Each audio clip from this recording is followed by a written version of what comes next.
प्रातः क्लास चल रहा था 9 जनवरी 1968 मंगलवार को दूसरे पेज के मध्यांत में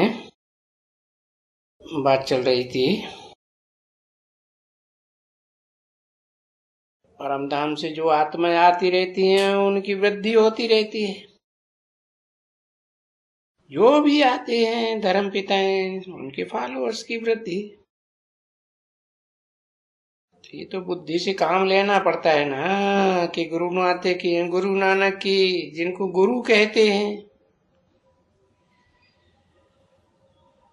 अभी बाबा ने हमको बताया कि गुरु तो कोई भी नहीं है, सदगुरु तो एक ही है। तो बाकी क्या हुए सिख लोग गाते भी हैं, एक सदगुरु निराकार अकाल मूर्त। नानक को तो काल खा गया ना है। तो भारत के शास्त्रों में एक ही देवता है महादेव, जिसको दिखाया है कालों का काल महाकाल, सारी सृष्टि का बल विनाश हो जाए परंतु सारी सृष्टि का जो बीज है उसका विनाश नहीं होता।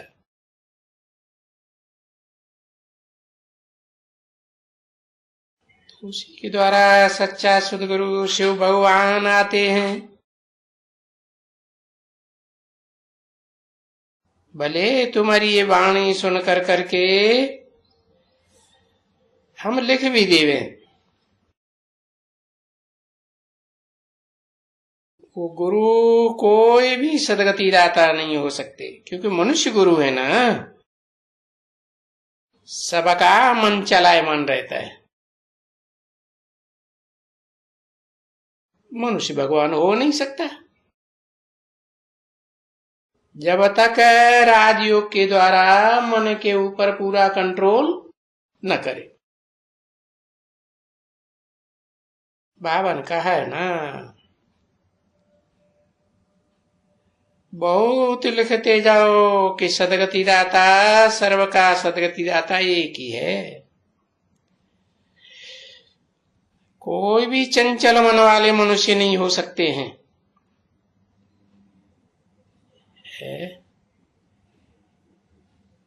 जिनकी इंद्रियां कंट्रोल में नहीं रहती, सारी इंद्रियों को कंट्रोल करने वाला मन ही चंचल है। और भगवान तो अमन होता है, सदा मन चैन में रहने वाला। तो वो कौन सा मनुष्य है जिस मनुष्य के द्वारा भगवान प्रत्यक्ष होते हैं। गीता में तो अर्जुन को दिखाया है। अब उसे अर्जुन कहो, आदम कहो, एडम कहो, आदिदेव कहो, पुरुषार्थ से बनता है ना ऐसे। तो उस मनुष्य तन में भगवान आते, समझे ना कौन सा मनुष्य तन। और फिर वो मनुष्य है तो मनुष्य ही है ना, चंचल मन वाला है ना। फिर धर्म से समझाया जाता है कि भाई ये किस धर्म का है, कि भाई ब्रह्म की औलाद ब्राह्मण है। कैसा ब्राह्मण? गुजराती है, जिसके अज्ञान की रात गुजर गई तो बताना होता है ये फलाने फलाने गुरु हैं, इनके थोड़े ही कहेंगे कि अज्ञान की रात गुजर गई। अज्ञान दुनिया में इनके आने के बाद बढ़ता जाता है या घटता जाता है? बढ़ता जाता है ना। तो ये भी तो होते हैं ना, सब कुछ होते हैं नंबरवार। तो तुम बच्चों को तो बाप कहते हैं ना कि अपन को आत्मा समझो। क्या अभी न तुम अपन को गुजराती समझो, न हिंदू समझो, न मुसलमान, न सिख वगैरह वगैरह है। बाप तो देखो गीता में भी लिखा हुआ है, बताते हैं सर्वधर्मान परित्यज्य। इन सब अनेक प्रकार के धर्मों को छोड़ दो। धर्मों को छोड़ेंगे तो धर्म पिताओं को भी छोड़ना पड़े। माम एकम शरणम व्रज, मुझे एक की शरण में आ जा। कौन मुझे एक? जिसके लिए मुसलमान भी तो बोलते थे ना, वो अभी भी बोलते हैं अल्लाह बल्दीन। जो ऊंचे से ऊंचा भगवंता अल्लाह है, वो अव्वल नंबर की धर्म की स्थापना करने वाला है। अब देखो उन सिखों के पास तो कंगनी भी होती है। ये किस बात की कंगनी निशानी है, वो उनको समझाना चाहिए। ये निशानी तुम्हारे पास पहले की है, अभी की बात नहीं है। क्योंकि गुरु नानक तुम्हारे गुरु ने बोला ना, मूत पलीती कपड़ धोती। सदगुरु आते हैं तो मूत पलीती कपड़ों को धोते। कपड़े किसे कहा जाता है?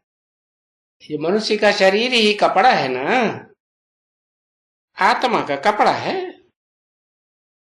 तो ये कपड़ा इस दुनिया में जो भी मनुष्य मात्र का है, चाहे धर्म पिताओं का ही क्यों न हो, ऋषि मुनियों का क्यों न हो, दाढ़ी मूछ वाले ऋषि मुनि होते हैं ना, सब मूत पलीती बन पड़े। तो वो कहते हैं ना, बरोबर आए करके कहते हैं भले उन धर्म पिताओं ने कुछ कहा नहीं है,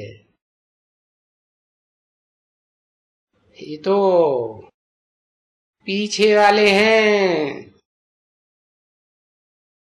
सिख धर्म के। बाद में आता है ना सिख धर्म, तो उन्होंने बैठ करके ये बनाया है क्या, बेकारा मूत पलीती कपड़ धोती। अब ये तुम विचार करो, तो जब आए हैं तब तो गुरु नानक जब आए थे तब तो ग्रंथ छोटा था ना, बड़ा ग्रंथ तो नहीं था है? अच्छा, सो भी उनके समय में कोई भी ग्रंथ वगैरह कुछ हो ही नहीं सकता, क्योंकि एक एक को है ना। सभी धर्म पिताओं को अपना अपना धर्म ग्रंथ उनके फॉलोअर्स के लिए दिखाया जाता है ना। तो आप बताओ ये ग्रंथ फिर कौन बनाएगा, कौन पढ़ेंगे?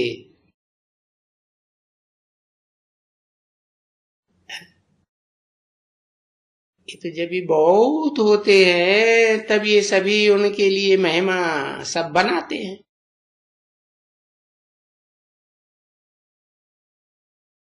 पहले किसकी महिमा सुनेंगे, कौन महिमा सुनेंगे, जबकि उनका धर्म पिता होता ही नहीं। उनके पहले किसकी महिमा सुनेंगे, क्या करेंगे? तो धर्म धर्म भी होवे जब भी बहुत होवे ना,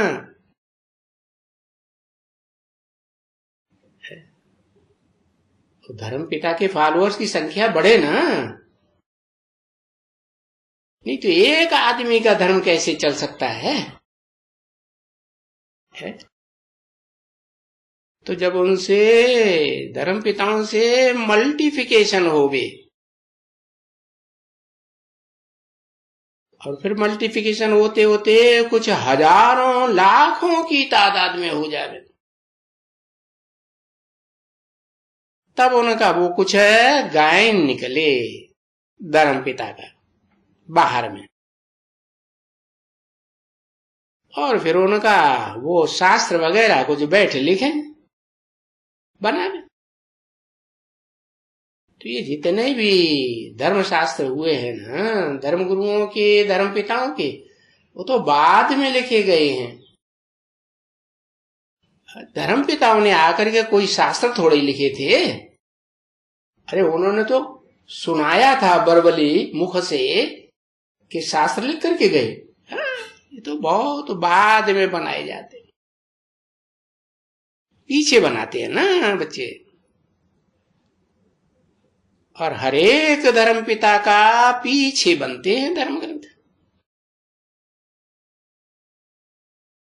अब देखो इनका भी बाबा भी ज्ञान देते हैं ना। देखो कभी जा करके उसका बनते हैं ये ग्रंथ और ये शास्त्र, नहीं तो सत्य बाप आकर के सत्य चित्त आनंद जिन्हें कहा जाता है, गॉड इज ट्रुथ कहा जाता है ना, तो सत्य बाप आकर के जो सतयुग की नई दुनिया बनाते हैं उसमें तो कोई शास्त्र नहीं होता है। नहीं, वो जो भी कलयुग में होते हैं ढेर के ढेर शास्त्र, तो वो सतयुग में नहीं होते। शास्त्रों की वहां बात ही नहीं। तो ये बात अभी कलयुग में समझानी पड़ती है।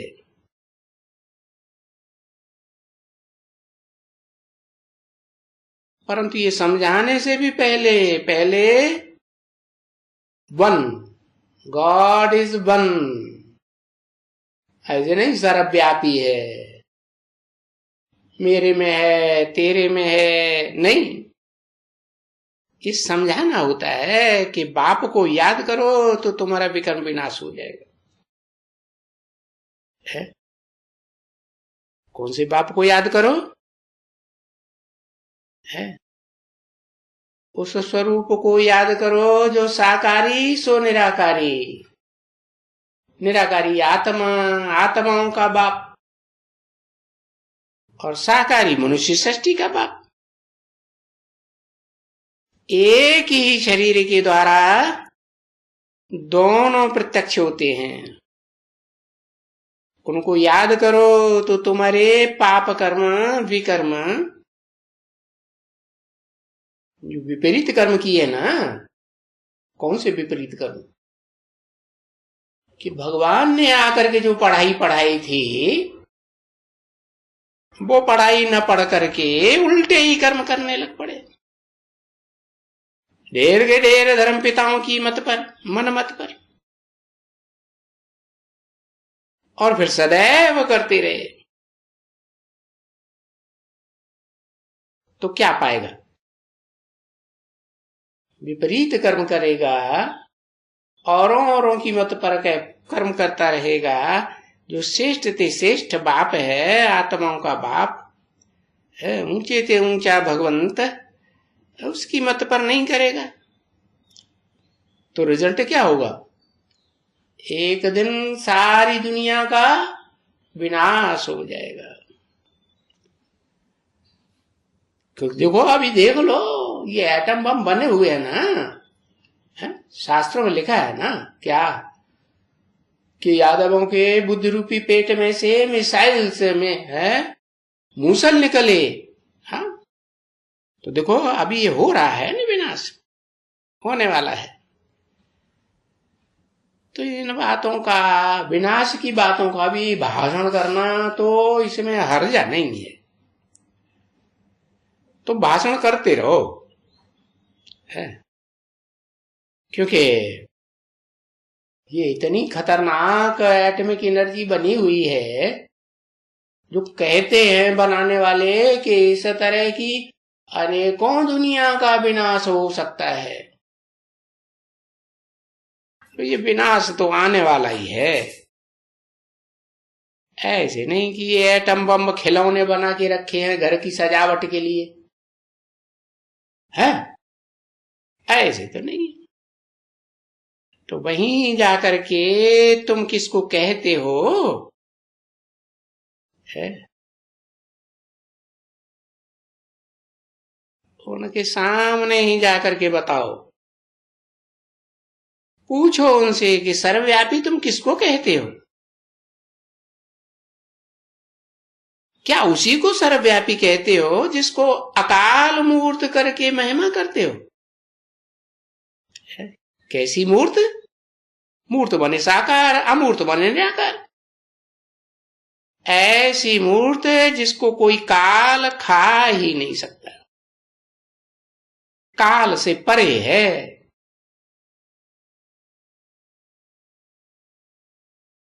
फिर वो अकाल मूर्त वो तो बाप ठहरा ना बच्चे, वो एक ही बाप है व्यक्त रूप में भी है, साकार रूप में भी है। साकारी सो निराकारी है। निराकार आत्माओं का भी बाप है, साकार शरीरधारी मनुष्यों का भी बाप है। तो वो बाप के जो बच्चे हैं तो सब आत्माएं ना। तो हम सो ही आत्माएं हैं, जैसे हम भी अकाल मूर्त हैं। हम आत्माओं को काल नहीं खाता है। देह को काल खाता है या आत्मा को खाता है, शरीर को काल खाता है। तो हम आत्मा का भी ये अकाल तख्त है। क्या ये भ्रकुटी का मध्य है, ये बड़ी कुरी कूटी है। कौन सी, जिसे शास्त्रों में और चित्रों में भी दिखाया है, त्रिनेत्री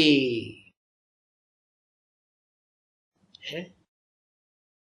वो है त्रिमूर्ति हाउस, हाउस कह दो, कुटी कह दो, कुछ भी कह दो। तो वहां हम बैठे रहते हैं। कौन, आत्मा की शरीर है, आत्माएं बैठी रहती है।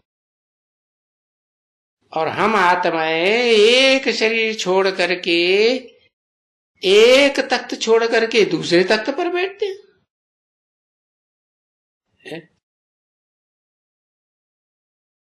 ऐसे 84 तख्त पर 84 जन्मों में बैठते हैं।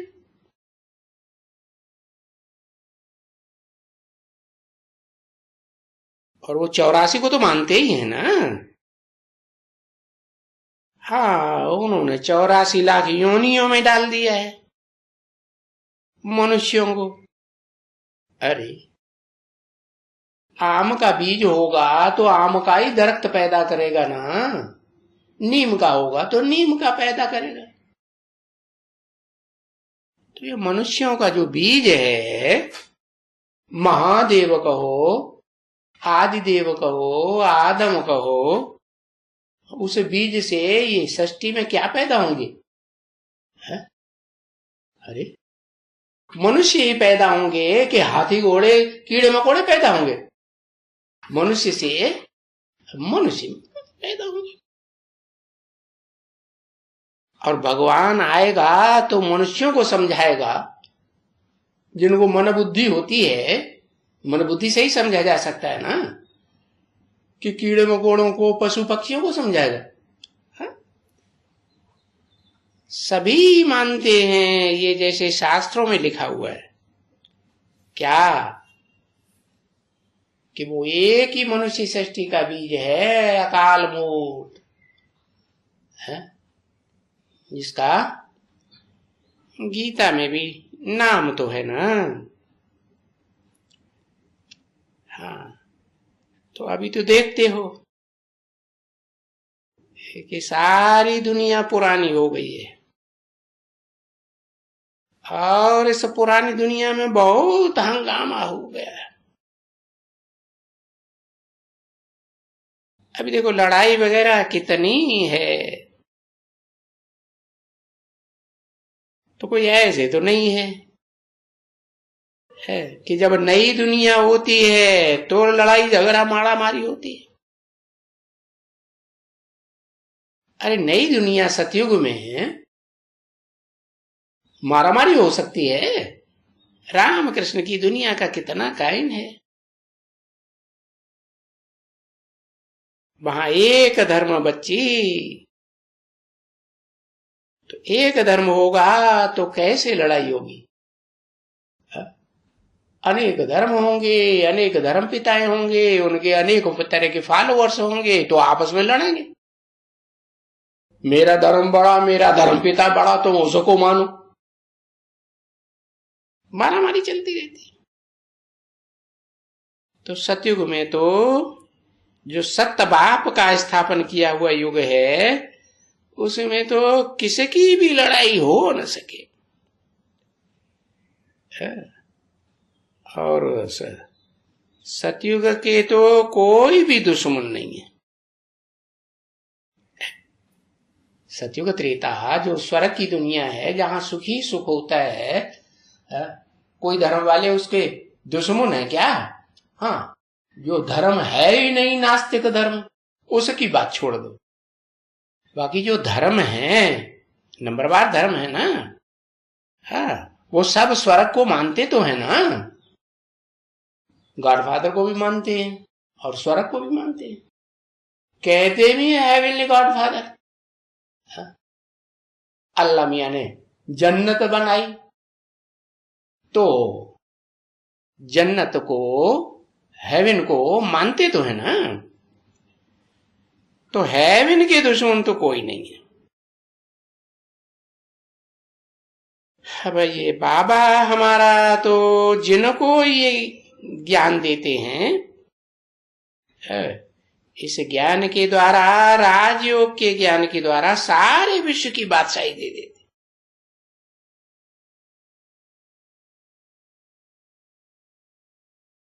तो देखो, जब तुम विश्व के मालिक बनते हो, और बनते ही हो, तो उनकी विश्व की बादशाही कौन जीत सकता है?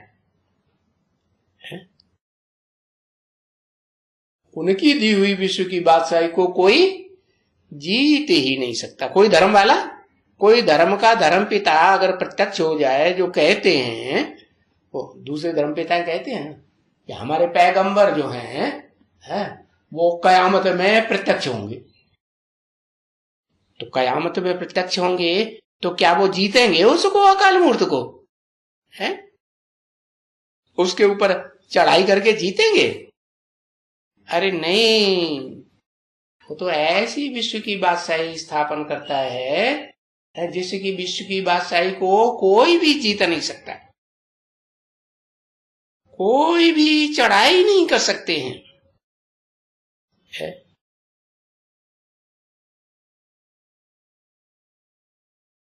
दूसरे धर्म चढ़ाई करते हैं, है? किनके ऊपर? जो देवी देवता धर्म के होते हैं ना, उनके ऊपर चढ़ाई करते हैं ना, चढ़ाई करके कन्वर्ट कर लेते हैं ना। बौद्धियों को कन्वर्ट किया ना, हिंदुओं को कन्वर्ट करते ही रहते, हिस्ट्री बताती है ना। तो ये दूसरे दूसरे धर्म वाले चढ़ाई करते रहते हैं। सो भी विचार करो। अच्छा, सूर्यवंशी हैं, चंद्रवंशी हैं, और पीछे तो उनके फिर आते हैं वैश्यवंशी, विशियस। कैसे विशियस है? किसे विश्व कहा जाता है? पराई स्त्री पर पुरुष को भोग करना उसकी इंद्रियों के द्वारा, वो है विष। ऐसा करने से दुनिया गड्ढे में जाती है, आत्मा पतित बनती है। तो देखो, ये वैश्य वंशी आते हैं, ये विशेष धर्म स्थापन हो जाते हैं। तो ऐसे विशेष धर्म स्थापन होते होते है सारी दुनिया में विषय विकार बढ़ते जाते हैं कि घटते हैं? बढ़ते ही जाते हैं। पीछे तो बाप आते हैं, तो सद्धर्म जब ही स्थापन हो बाप के द्वारा, सत्य बाप के द्वारा, तो फिर वृद्धि को पावे है। और फिर जब बहुत वृद्धि को पाते हैं तब लड़ाई की बात निकलती है। नहीं तो लड़ाई की बात निकलती नहीं है। देखो, शूटिंग पीरियड में ओम मंडली पहले पहले निकली ना। ओम मंडली का अस्तित्व जब तक रहा तब तक कोई लड़ाई झगड़ा हुआ सिंध हैदराबाद में? नहीं हुआ ना। फिर बाद में क्या हुआ? फिर तो ब्रह्मा कुमारी विद्यालय निकला, ढेर के ढेर फॉलोअर से निकल पड़े है। तो फिर लड़ाई होती है। हाँ, अब ये इस्लामियों में देखो कितने हो गए पहले पहले शुरुआत में। इतनी वृद्धि उनमें कैसे हो गई है? उन्होंने क्या किया? उन्होंने वृद्धि करने के लिए विचार ऐसा फैलाया कि न बहन छोड़ी न बेटी छोड़ी। भारत में हिस्ट्री में देखो ना, मुगल बादशाहों ने अपनी बेटियों की शादी की किसी के साथ है? अपनी गोद में लेकर के बैठे रहते थे। विकारी हैं, इंद्रियों से विकारी हैं कि निर्विकारी हैं है? तो देखो, ऐसे बेविचारी बनते हैं और शुरुआत से ही बेविचारी बन जाते हैं। तो देखो, ये बात हिस्ट्री में आती है कि इस्लामियों ने है बहनों से ही शादी करना शुरू कर दिया। पहले तो बिल्कुल थोड़े थे एकदम। पहले कब? जब भारत में इब्राहिम वाली आत्मा आई और उनके फॉलोअर्स आए और उन्होंने व्यभिचार दोष शुरू किया, आंखों से लेकर के और इन भ्रष्ट इंद्रियों तक भी। तो फिर ये जो भारत के आदि सनातन धर्म के थे ना, सनातनी पक्के, उन्होंने उनको भगा दिया, विरोध करके लड़ाई हो गई। और भगाया तो कहां तक खदेड़ते चले गए? अरब देशों तक चले गए। फिर वहां तो बहुत थोड़े थे ना, तो ये संख्या कैसे बढ़ गई है? आपस में ही भाई बहनों में शादी करना शुरू कर दिया। अब तुम्हारा तो फिर भी तो बहुत होते हैं ना सतयुग में। क्या सतयुग में होते तो हैं, लेकिन बहुत होते हैं कि नहीं? संख्या बढ़ती है कि नहीं? सतयुग त्रेता में संख्या बढ़ती है। सतयुग भगवान का स्थापन किया हुआ युग है, परंतु वहां बहुत कैसे हो जाते हैं? क्योंकि ज्ञान इंद्रियों का सुख भोगते हैं, भ्रष्ट इंद्रियों का सुख, मूत पलित इंद्रियों का सुख नहीं भोगते हैं। तो ज्ञानेंद्रियों के सुख से भी सुखी संतान पैदा होगी या दुखदाई संतान पैदा होगी? सुखी। तो अब ये तुम्हारा धर्म तो यहां स्थापन होता है, ऐसे नहीं सतयुग त्रेता में स्थापन होता है।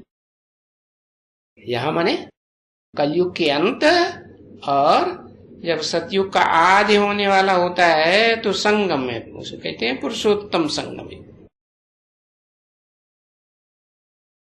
और उनका धर्म उस समय में स्थापन होता है। किस समय में है? जब परंपरा चलती है भ्रष्ट इंद्रियों की, मूत फलित इंद्रियों की संतान पैदा करने का, तब उनके धर्म स्थापन होते हैं, उन धर्म पिताओं के, मनुष्य गुरुओं के। तो फिर वो एक दो के पिछाड़ी आते जाएंगे, है? और जिनके पिछाड़ी आए, माँ बाप के पिछाड़ी बच्चे आते हैं ना, तो जैसे जैसे माँ बाप को अनुभव करेंगे वैसे वैसे खुद बच्चे भी वही कम कर्म करेंगे कि नहीं करते हैं। तो बच्ची इन बातों की बड़ी समझ चाहिए, और इन बातों की धारणा, यानी वो जो पत्थर बुद्धि बन चुके हैं, भ्रष्ट इंद्रियों का सुख भोगते भोगते उनकी बुद्धि में से बात एकदम लोप हो गई। जैसे कसाई के घर में बच्चे पैदा होते हैं ना, तो उनकी बुद्धि में कोई आता है कि गाय काटना पाप है? आता है? नहीं। वो तो समझते हैं हम तो लोगों का पेट भरते हैं, गाय काट के जो मांस देते हैं ना, तो पेट, चमड़ी देते हैं, मांस देते हैं, हड्डियां देते हैं, तो उनसे खाद्य वाद बनती है, तो हम तो कल्याण करते हैं। उनकी बुद्धि में ये नहीं आएगा कि ये कोई पाप कर्म है। क्यों? क्योंकि माँ बाप के घर में, ऐसे माँ बाप के घर में पैदा ही हुए, उनसे संस्कार बच्चे लेते हैं, तो संस्कारों में वो बात समाई जाती है। तो ये पत्थर बुद्धि जो है ना, विकारी सुख भोगने वाले विकारी इंद्रियों का, जो बोल नहीं सकते हैं,